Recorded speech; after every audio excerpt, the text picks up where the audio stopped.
Coisa boa poder ver alguns mais. Na semana passada tivemos a oportunidade de já ver alguns, e hoje nós estamos vendo outros que nós não tivemos essa oportunidade. Hoje o dia, para mim, foi bastante cheio, bastante agitado, e estava até agora há pouco com familiares, e nós estávamos ali tendo a oportunidade de comemorar com o meu Lucas os seus 18 anos. Ele está ficando maduro, ou pelo menos um pouquinho mais velho. E esses últimos meses ele tem me dado mais muita alegria, e de manhã acabei orando por alguns que estavam completando o ano, acabei esquecendo dele. E se por acaso ele estiver me vendo, aqui vai o pedido de perdão do Pai, um abraço e dizer que eu amo profundamente. Quero convidar você a ficar de pé, porque basicamente eu quero ministrar em torno dessa situação. O tempo ele passa rápido, às vezes ele passa tão rápido que nós não percebemos. Aqui a gente está um pouco distante, a gente pode olhar para o irmão assim que está do lado e podemos dizer assim para ele, diga assim: o tempo passa rápido. Exatamente isso. Nós vamos ler a palavra do Senhor no capítulo 14 do Evangelho de Mateus. Nós vamos compartilhar esse texto. Eu já acredito que tive a oportunidade de falar dele aqui, mas eu quero dar uma outra direção, sem fugirmos da interpretação do texto. De maneira alguma, muito feliz também em ver o nosso operador hoje de áudio e vídeo ali, Jô, que está em nosso meio. E isso alegra demais o nosso coração, porque nós batalhamos juntos ali em oração para que fosse possível esse momento. Ele estar aqui, eu acredito que ele internamente está bem emocionado, como também nós ficamos, porque ele é a prova de que Deus ele age e de que ainda há milagre. Há um conjunto aí de teólogos aí que aderiram à questão do cessacionismo, onde dizem que a ação do Espírito, a ação dos dons, não é para os dias de hoje, ficou lá no passado. Mas nós cremos que o Espírito Santo ele continua operando, falando, e ele continua conosco. Cristo disse que quando foi assunto aos céus, de que não nos deixaria órfãos, mas enviaria o Espírito Santo, o Consolador, e ele estaria conosco. Capítulo 14, nós vamos ler a partir do versículo 29 até o verso 36. Diz o texto: E ele disse: Vem. E Pedro, descendo do barco, andou sobre as águas e foi ter com Jesus. Reparando, porém, na força do vento, teve medo, e começando a submergir, gritou: Salva-me, Senhor. E prontamente Jesus, estendendo a mão, tomou-lhe e lhe disse: Homem de pequena fé, por que duvidaste? Subindo ambos para o barco, cessou o vento, e os que estavam no barco o adoraram, dizendo: Verdadeiramente és filho de Deus. Então, estando já no outro lado, chegaram à terra em Genezaré. Reconhecendo os homens daquela terra, mandaram avisar a toda a circunvizinhança, e trouxeram-lhe todos os enfermos, e lhe rogaram que ao menos pudesse tocar na orla da sua veste, e todos os que tocaram ficaram sãos. Quero só enfatizar o verso 34, onde diz: Então, estando já no outro lado, chegaram à terra em Genezaré. Vamos orar? Pai, muito obrigado por tua graça, por tua presença, por esses momentos abençoados aqui, Senhor, na tua casa, onde podemos adorar o Senhor com a força que há no nosso coração, onde, Senhor, nós podemos abrir a nossa mente, onde nós podemos de maneira, Senhor, natural, de maneira, Senhor, verdadeira, entregar o nosso coração e colocá-lo em tuas mãos, porque certamente ele está nas melhores mãos, e o Senhor certamente fará tudo aquilo que é preciso fazer. Nós te louvamos porque quando a nossa impossibilidade chega, o Senhor age de maneira profunda e age, Senhor, fazendo o impossível possível. Queremos nesta noite, Pai, te bendizer por esses irmãos que estão aqui, Senhor. Que alegria poder ver cada um, Senhor, aqui te adorando. Chegam aqui, Senhor, com algumas expectativas e imaginamos e esperamos de que essas expectativas não estejam postas, Senhor, no louvor, nem muito menos naqueles, Senhor, que estão falando ou ministrando, mas que tão somente esteja no Senhor, que é aquele que nos surpreende, é aquele que vai ao lugar mais escondido do nosso coração e fala-nos de maneira, Senhor, profunda, e fala aquilo que precisamos ouvir. Então nesta noite, Pai, pedimos ao Senhor, fala aquilo que nós precisamos ouvir, Senhor, nesta noite. Fala, Senhor, ao nosso coração. O Senhor tem falado neste culto. Pedimos que o Senhor continue falando de maneira tão profunda, que possamos sentir a Tua presença tão real, que o nosso coração seja tomado de alegria, Senhor, nesta noite. Pai amado, muito obrigado por tudo. Essa é a nossa oração. Nos ajuda, Senhor, a falar aquilo que está no Teu coração e não, Senhor, no nosso. É o que nós te pedimos, em nome do Senhor Jesus. Amém e amém. Pode assentar-se.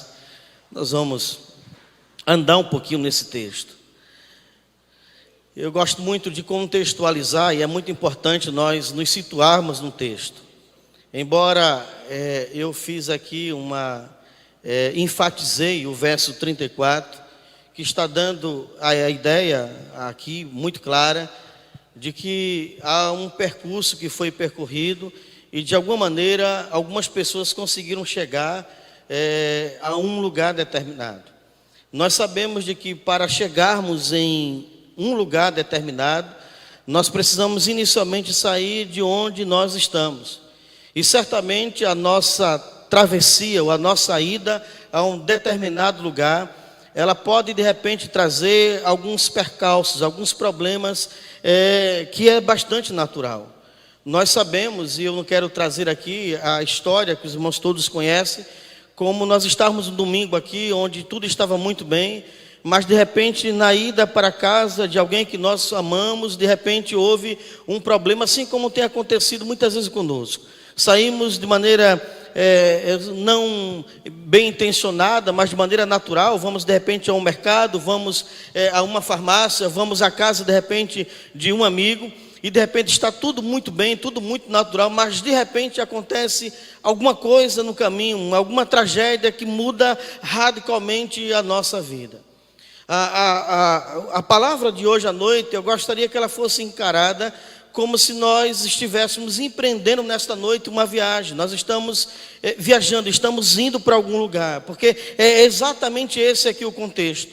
Os discípulos, juntamente ali com Jesus, estão geograficamente no lugar oposto a Genezaré, estão muito distante, estão a algumas horas desse lugar, e eles precisam empreender nessa ida, eles precisam andar, eles precisam ir a esse lugar.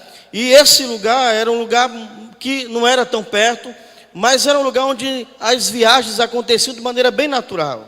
Normalmente não havia problema, até porque é importante nós lembrarmos de que quem está no comando, por exemplo, do barco, quem está no comando ali daquela tripulação, são homens habilitados e homens que estavam acostumados ao dia a dia, homens que realmente já tinham enfrentado muitas fúrias do mar, haviam enfrentado algumas tempestades, algumas dificuldades, haviam, quem sabe, muitas vezes até tido problema de quase irem a pique, afundarem, mas de repente eles conseguiam contornar, dado ali a sua experiência. Jesus, ele está em um lugar muito próximo ao mar da Galileia. E ali ele está, como sempre estava, pregando o evangelho, falando para as pessoas, de maneira clara, quando não de maneira muito clara. Ele usava a linguagem do povo, com parábolas ali, ilustrando algumas situações, para que a sua palavra pudesse ficar ali mais fácil para as pessoas. O texto vai dizer que nesse momento que Jesus está ali pregando, falando para as pessoas, a partir do capítulo 14, a partir do versículo 12, os discípulos de João chegam para ele para contar uma notícia. A notícia de que João Batista havia sido morto. A notícia de que uma moça havia ali dançado para o rei, e o rei se encantou com ela. E naquele momento o rei chegou para aquela moça e disse: o que você me pedir, eu darei a você como presente. Havia uma rixa, uma complicação da mãe dessa moça com João Batista, porque havia antes confrontado acerca ali do seu pecado. E de repente a mãe dessa moça, Herodias, ela ali orienta para que ela peça então a cabeça de João Batista num prato. E naquele momento ali acontece tudo isso. E no verso 12, o texto vai dizer que os discípulos levaram o corpo, o sepultaram, depois foram e anunciaram a Jesus. Segundo alguns estudiosos, a ideia aqui desse verso 12, a expectativa que havia no coração desses discípulos, era que Jesus ele se revoltasse contra Roma. Até porque havia uma reciprocidade, uma amizade, havia ali uma fraternidade entre Jesus e João Batista, embora eles não tivessem ali partilhando de uma missão em conjunto, mas havia ali uma relação. Nós vamos, por exemplo, identificar que uma das mais profundas, talvez a maior afirmação quanto à pessoa de Jesus é feita exatamente por João Batista, quando ele chega e diz, quando Cristo está passando: eis o Cordeiro de Deus que tira o pecado do mundo. Mas esse mesmo João Batista, quando estava isolado em uma prisão, sem ter o contato com ninguém, absolutamente solitário, jogado ali, sem de repente a presença de Jesus, ou sem de repente acompanhar todas as profecias, ele chega, chama os seus discípulos e diz: vão lá, pergunta se de fato ele é o Cristo, ou se nós temos que esperar um outro. Embora João tenha tido esses momentos, João, ele sabia de que Cristo realmente estava para cumprir a sua missão. É tanto que o retorno à sua pergunta, porque Jesus é interpelado pelos seus discípulos, é de que os cegos estavam vendo, milagres estavam acontecendo. E João Batista compreende de que de fato aquele ali era Jesus. E aqui os discípulos, quando estão fazendo esse anúncio, os discípulos de João Batista estão fazendo na expectativa de que Cristo agora possa levantar alguns homens, possa montar um exército, possa de repente ali dizer que é o capitão e de repente lutar contra o exército romano. Essa era a expectativa. O texto vai dizer ainda, eu queria que você deixasse a Bíblia aberta para que pudesse acompanhar comigo. Vai dizer que no verso 13, quando Jesus escuta essa história, essa ideia, porque ele é aquele que sonda o coração de qualquer um, ele sabe exatamente como nós estamos aqui, como nós chegamos, ele sabe a situação de cada um aqui. Você pode ter chegado aqui com um sorriso largo, você pode ter chegado hoje à noite aqui bastante cheiroso ou cheirosa, você pode chegar aqui hoje com bastante brilho, mas ele conhece de fato o seu coração, como vai a sua alma, como estão os seus sonhos, como é que estão suas expectativas, como está a sua esperança, como está a sua visão de vida, como estão as coisas ao seu redor, se de repente no meio de muita luta, no meio de muita dificuldade, ou se não, ou se está tudo caminhando bem, com aquelas lutas, mas que são pequenas, superáveis, que logo logo vai passar, ou se de repente elas já estão aí há muito tempo, e que de alguma maneira está machucando você, está mexendo com você, está magoando você. Ele conhece, ele sabe, ele conhece o nosso coração, e ele sabe como nós chegamos aqui. Jesus então ele sonda o coração daqueles discípulos, daqueles homens. Ele entende, por exemplo, de que a motivação que estava no coração ali não era a motivação de realmente trazer a notícia para Jesus, de levá-lo de repente a chorar, embora se era natural, porque Jesus na verdade escuta uma notícia de que um amigo seu morreu. E ele podia de repente ali chorar e chorar, mas não é isso, não é que Jesus não amava João Batista. É porque havia alguns princípios que norteavam a missão de Cristo. E além de ser norteado por alguns princípios, ele entende exatamente aquilo que está no coração do ser humano. Ele sabe o que estava ali no coração do discípulo de João Batista, quando então avisam, quando lhe dão a notícia. O texto vai dizer que de maneira imediata, Jesus então ele vai para um lugar deserto. Você pode ver no verso 13. O texto diz: Jesus, ouvindo isso, retirou-se dali num barco para um lugar deserto à parte, sabendo as multidões, vieram das cidades, seguindo-o por terra. Desembarcando, viu Jesus uma grande multidão, compadeceu dela e curou os seus enfermos. Ao cair da tarde, vieram os discípulos a Jesus e disseram: o lugar é deserto, vai adiantada a hora. Despede, pois, as multidões, para que, indo pelas aldeias, compre para si o que comer. Jesus, porém, lhe disse: não precisa retirar-se, dá-lhe vós mesmos de comer. Mas eles responderam: não temos aqui senão 5 pães e 2 peixes. Se depois em casa você voltar um pouco mais, você vai perceber que é exatamente o que estava norteando ali os discípulos. A pergunta era: quando é que de fato Jesus vai se levantar contra Roma? Quando é que de fato Jesus ele vai lutar? Quando é que de fato Jesus ele vai brigar? Quando é que Jesus ele vai desbaratinar o exército romano?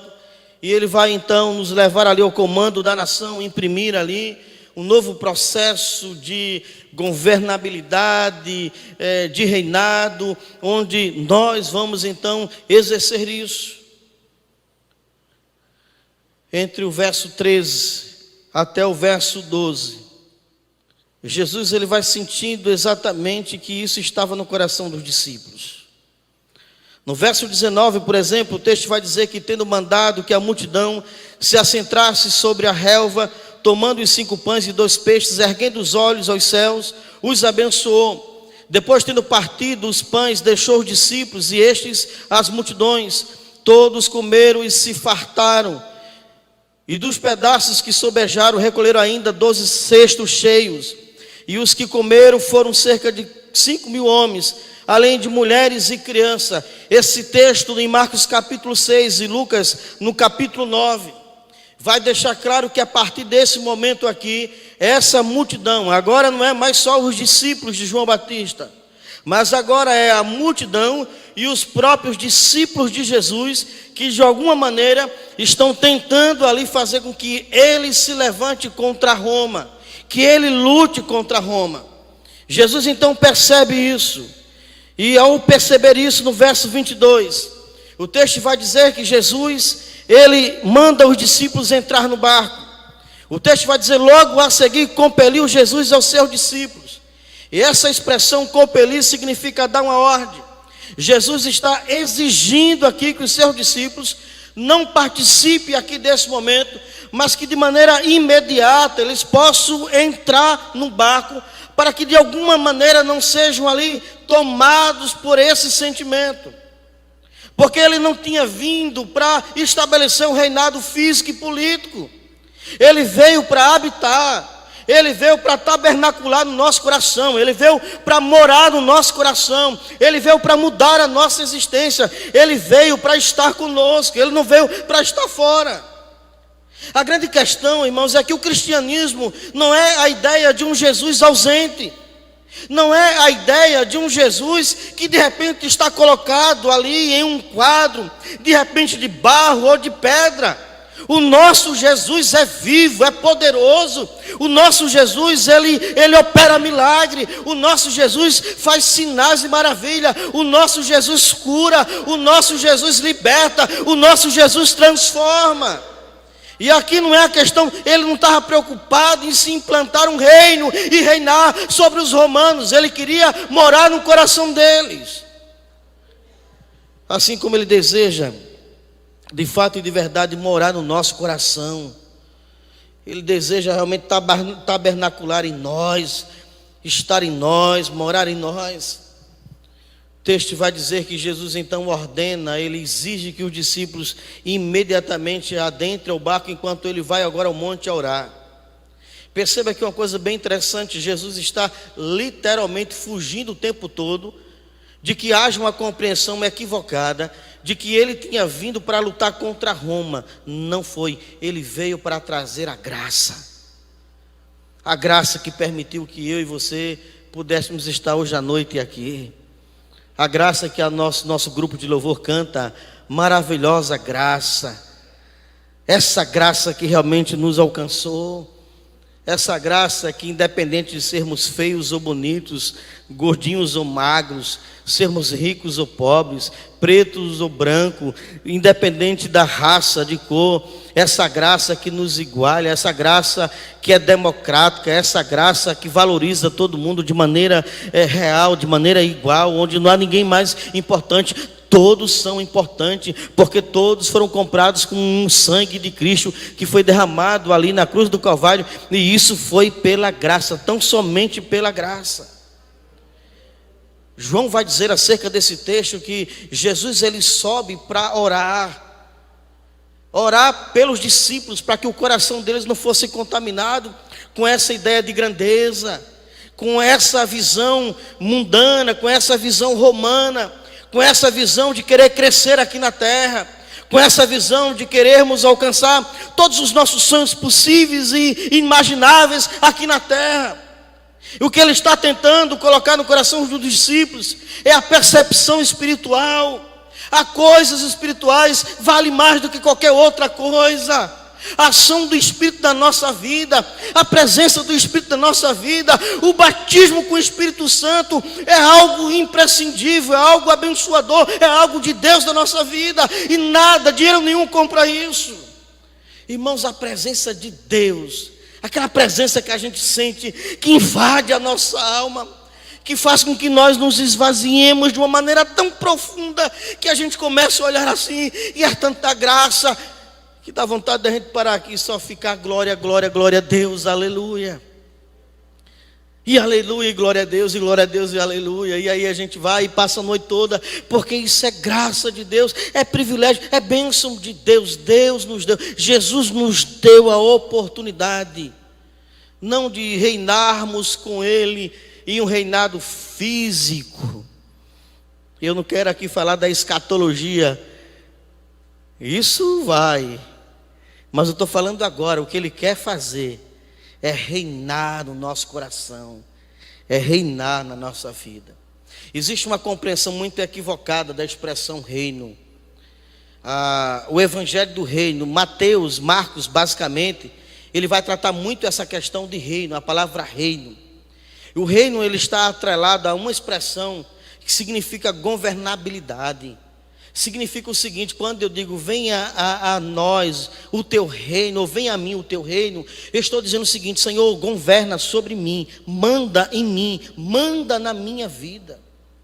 Quando eu estou submerso, mergulhado no reino de Deus, Ele é o Senhor da minha vida.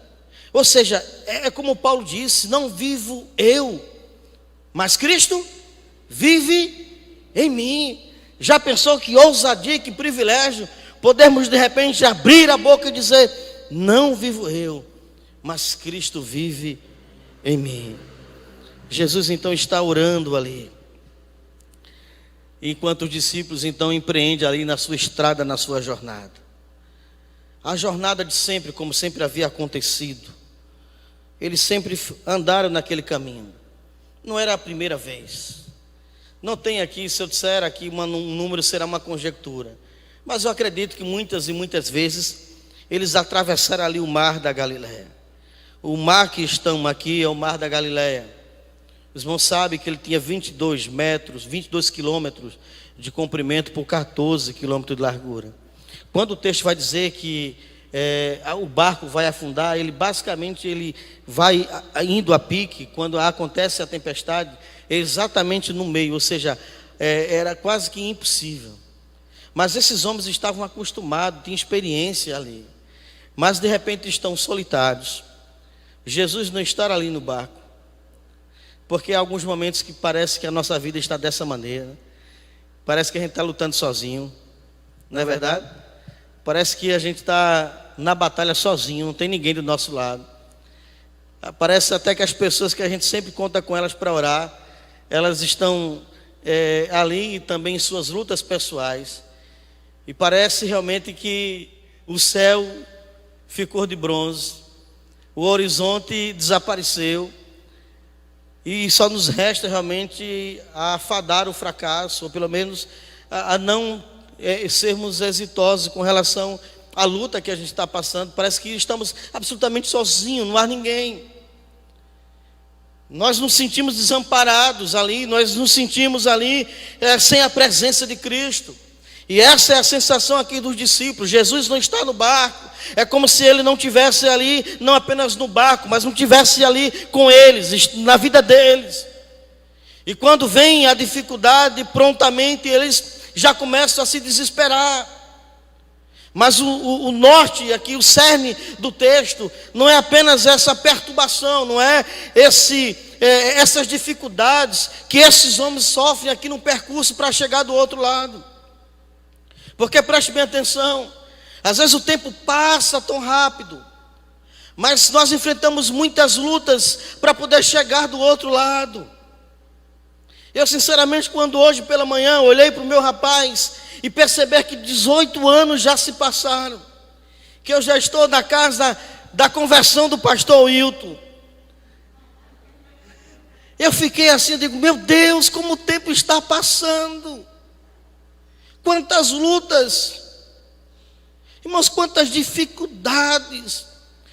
Eu não seria demais nem exagerado dizer que você está aqui por um milagre divino. É ou não é verdade? Você não está aqui por um milagre divino? Não, mas nunca me aconteceu nada. E no reino espiritual, quantos livramentos Deus não deu a você, sem que você nem percebesse. A gente não entende como Deus ele nos trata. A gente não entende como Deus ele guarda a nossa vida, como Deus nos protege. Mas é verdade que na caminhada até chegar, nós vamos enfrentar muitas lutas, mas nós precisamos ter no nosso coração pelo menos 3 certezas. O tema que eu ia falar hoje à noite era acerca de confiança, mas vim para cá porque eu senti a direção de Deus de vir para esse texto. Nós iríamos falar sobre Samuel, o que você prefere, e Cabô ou Ebenezer, seria hoje a mensagem, mas Deus me trouxe para cá por alguma razão. E nós aqui vemos de que esses discípulos começam. O verso 24 diz que o barco estava longe, a muitos estádios da terra, açoitado pelas ondas, porque o vento era contrário. Na 4ª vigília da noite foi Jesus ter com eles andando por sobre o mar. E os discípulos, ao verem andando sobre as águas, ficaram aterrados e exclamaram: é um fantasma, e tomados de medo, gritaram. Mas Jesus imediatamente lhes disse: tende bom ânimo, sou eu, não temais. Então eu quero rapidamente dizer 3 coisas para que você guarde no coração, olhando para esse texto. A primeira coisa está basicamente aqui no verso 7. Diz o seguinte: não tem de bom ânimo. Tenha bom ânimo. Não desfaleça juntamente com as suas lutas e com os seus problemas. Permita que a alegria do Senhor renove a sua vida e redirecione toda a sua visão para aquilo que estava ali de maneira negativada, de maneira derrotista, e comece agora a olhar para Cristo, olhar para o alto, olhar para Jesus e ter a certeza de que é momentânea essa tribulação, é momentânea essa luta, é momentânea essa dificuldade. Tudo isso vai passar, tudo isso vai embora, tudo isso vai ser extinto, tudo isso vai desaparecer. A graça de Deus vai estar com você, mas é importante que no seu coração você não permita que o desânimo chegue aí a se enraizar, a intensificar-se, a tomar forma, a tomar o seu coração.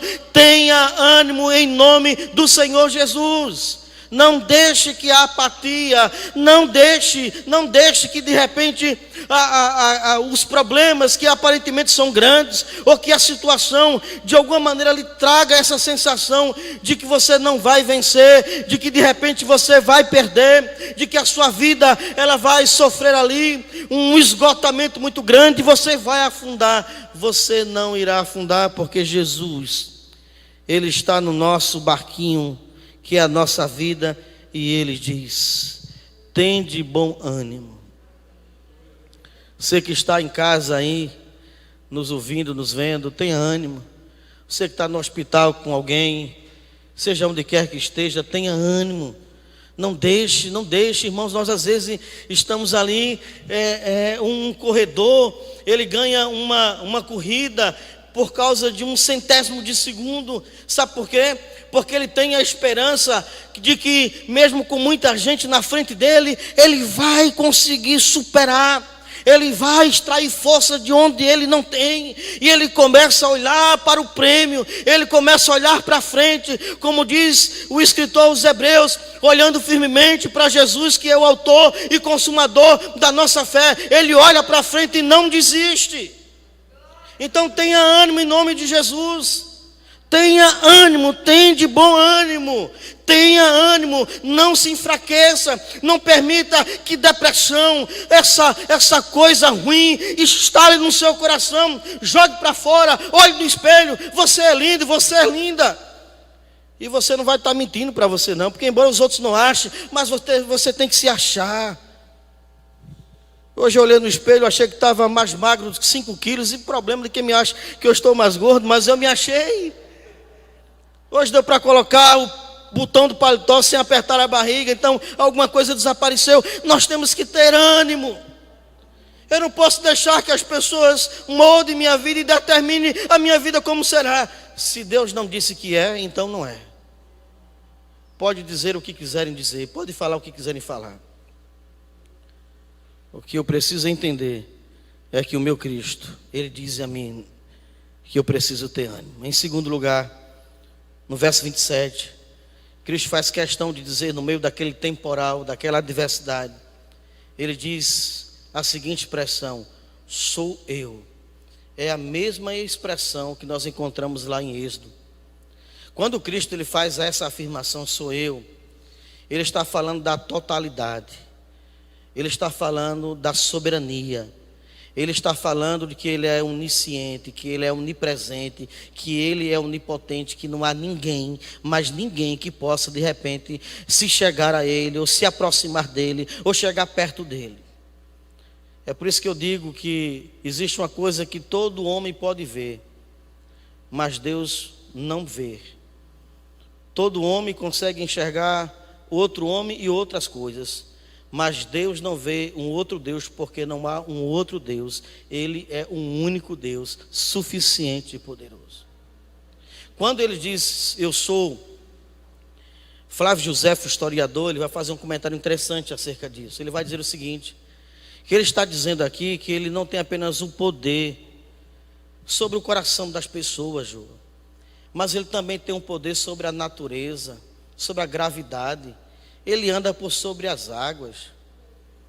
Se não for preciso, ele aparece, ele passa pela porta, sem precisar que a porta se abra. Já pensou? Esse é o seu Deus, e Ele é real. Ele não usa capa, e nem usa uma cueca em cima da capa. Ele é Deus de verdade, Ele é Senhor de verdade. Quando Ele está dizendo aqui, eu sou, Ele está dizendo, o que é que eu não posso fazer na sua vida? O que é que eu não posso fazer? Será que de repente vocês estão preocupados com o vento forte? Não há problema, a gente resolve agora. Vento, emudece. Tempestade, acalma. Esse é o nosso Deus, que manda, que comanda, que determina, que faz todas as coisas. E aqui ele está se revelando de maneira íntima e pessoal para os discípulos. Ele está dizendo assim: sou eu, aquele a quem vocês creem. Vocês estão achando que esse barco vai afundar com vocês? Vocês estão achando que esse problema vai destruir vocês? Olha, não vai não, porque sou eu que estou aqui. Sou eu que estou na sua vida. Sou eu que estou com você. É Ele que está na nossa vida. Essa expressão no original, ela tem uma relação com a apresentação que era feita no Antigo Testamento, quando dizia que o nosso Deus, ou que Deus era o Deus dos exércitos, o Senhor dos exércitos. E quando o texto diz que era o Senhor dos exércitos, ou Deus dos exércitos, é que todos os exércitos, todas as coisas, diante dele, tinham que prestar continência, porque ele é o Senhor dos exércitos. Eu sou. Oh, aleluia, eu sou, Ele é na nossa vida.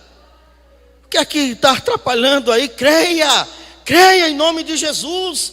Creia que Ele é. Não é nada aí que vai de repente, não tem mais jeito. Tem jeito sim, não há pau torto que o carpinteiro de Nazaré não endireite. Ele endireita tudo, Ele faz tudo, Ele muda tudo. Eu sou. Em terceiro e último lugar, ainda no verso 27, ele diz: tem de bom ânimo, sou eu. E a terceira e última confiança que nós temos que ter nele, é porque ele nos diz nesta noite, além de tem de bom ânimo, sou eu, ele diz o seguinte: não tem mais. Dá para dizer aí distante aí, irmão? Diga assim: não tenha medo, irmão. Não tenha medo, você que está aí nos cultuando a Deus, nos assistindo, não tenha medo. E aqui Cristo está dizendo aqui, porque o verso 26 vai dizer que eles não tiveram medo. A expressão é muito mais forte. O texto vai dizer que eles estavam tomados de medo. É como se eles tivessem meu pai diz, arrupiando. Daqui ó, o cabelo todo arrupiado, mas arrepiando a gente sabe. Eles estavam ali com medo por dentro, com medo por fora, medo de todos os lados. O medo havia tomado eles. Tomou de tal maneira que eles começam então a gritar e nem conseguem reconhecer, e que quem estava indo na direção deles não era um fantasma, como eles gritam no verso 26, mas simplesmente era Jesus. Aí ele diz: não temais. Se eu não estou enganado, e se eu tiver, pastor, tu pode me corrigir logo após, é que essa expressão não temas, nós temos ela na Bíblia, a expressão em termos correlacionados, em torno de 365 vezes. Ou seja, para cada dia do ano você tem Deus falando ao seu coração o quê? Não? Não? Você já ouviu hoje? Se você não viu, não temas de hoje, eu vou dizer para você: não temas. Não temas. Para cada momento, para cada dia, o Senhor diz isso, irmãos. Aquele que está conosco é maior. E Ele é a garantia que nós vamos conseguir fazer a nossa viagem. Ele é a garantia que nós vamos passar por essa pandemia, por essa estrada aí de muitos conflitos, conflito político, social, econômico, vaidade de gestores, vaidade de político, desinformação, fake news e tantas outras coisas. A certeza que nós temos é que nós vamos passar por tudo isso. É que nós vamos chegar do outro lado. É que nós vamos ver a graça de Deus. Sabe por quê? Porque Ele disse que nós não deveríamos ter no nosso coração medo. Ele disse que estava conosco, que nós tivéssemos bom ânimo. E Ele disse ainda que diante da luta e da dificuldade, quando nós nos sentíssemos pequenos demais, Ele disse que Ele é na nossa vida. Porque eu sou é quem manda, eu sou é quem fala. Eu quero concluir aqui dizendo o seguinte para você nessa noite. É que muitas vezes nós estamos meio que olhando exageradamente para aquilo que está do nosso lado. Eu gosto muito de me informar, mas basicamente já faz, eu acho que alguns dias, talvez até mais de uma semana, que eu não me informo tanto como eu me informava. Até porque o que nós temos escutado, de alguma maneira, tem mexido demais conosco. É muita informação contrária. É coisas que você escuta hoje, mesmo de uma mídia, e que você tem que procurar realmente a fonte para saber se é verdade, se não é verdade. Você, de manhã, logo cedo, se você liga um programa, o programa está dizendo que morreu não sei quantos e tal. É uma situação, é uma tragédia isso. E eu tenho procurado e tenho ouvido ministrações, louvores. E eu gosto muito de louvores antigos, eu fico procurando ali e boto lá e fico lá relaxando ou meditando, ouvindo alguma coisa. Louvores da época do pastor Valdeci, louvores bem assim da nossa época, né, pastor? Vou me colocar, bem aqueles louvores bem abençoados. Ali eu me derramo diante de Deus. Não que os novos não sejam bons, mas é porque a gente que é seminovos, né, que foi a expressão usada pelo presbítero Enildo, a gente gosta de coisas um pouquinho mais para trás, né?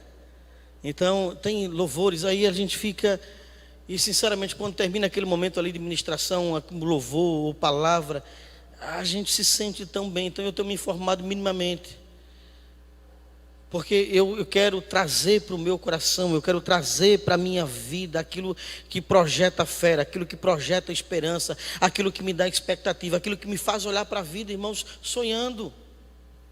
Porque tem muita gente que deixou de sonhar aqui. Tem muita gente que deixou de sonhar e tem dito, não, é porque eu já estou com 50 anos de idade, eu já estou com 60 anos de idade, eu já... Não há idade, não há validade para sonhar. Temos que sonhar sim, pensar sim, no melhor, desejar o melhor, querer o melhor e entender de que Deus tem coisas maravilhosas para fazer ainda na nossa vida. Preste bem atenção, Deus tem coisas maravilhosas, poderosas, extraordinárias para fazer na nossa vida. Mas nós temos que crer, e certamente isso vai acontecer.